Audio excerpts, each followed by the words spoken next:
Donc, déterminons l'équation du plan passant par le point A et du vecteur normal n.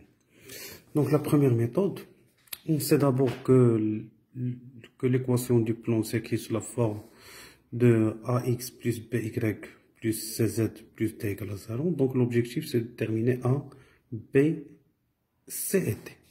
Donc, pour déterminer a, b, c, on va utiliser le vecteur normal. Or, n1, n du vecteur moins 1, 2, 4 est un vecteur normal A au plan P. Donc, A est égal à moins 1, B est égal à 2, C est égal à 4.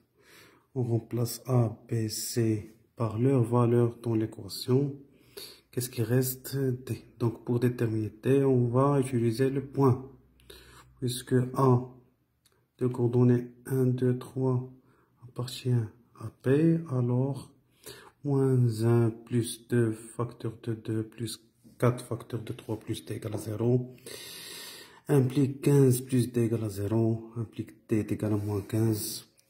Donc l'équation du plan P est moins x plus 2y plus 4z moins 15 égale à 0.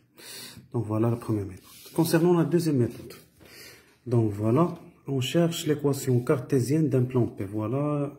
Donc là, j'ai construit une petite figure. Donc, j'ai un plan P de vecteur normal n et qui passe par le point A. Donc, pour déterminer l'équation cartésienne du plan P, on va considérer un point M de coordonnées x, y et z.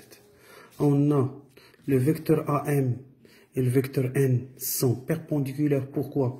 Parce que le vecteur normal est perpendiculaire à tous les vecteurs du plan P. D'accord? Du coup, AM scalaire n est égal à 0.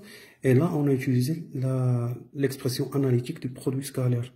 Donc, l'abscisse de AM fois l'abscisse de n, plus l'ordonnée de AM fois l'ordonnée de n, plus le côté de AM fois le côté de n est égal à 0.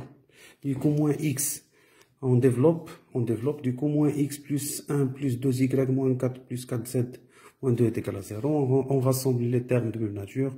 Qu'est-ce qu'on trouve? L'équation cartésienne du plan P qui est moins x plus 2y plus 4 moins 15 égale à 0. Donc voilà, pour déterminer l'équation cartésienne d'un plan P, vous pouvez utiliser la première méthode ou la deuxième méthode. Bon courage.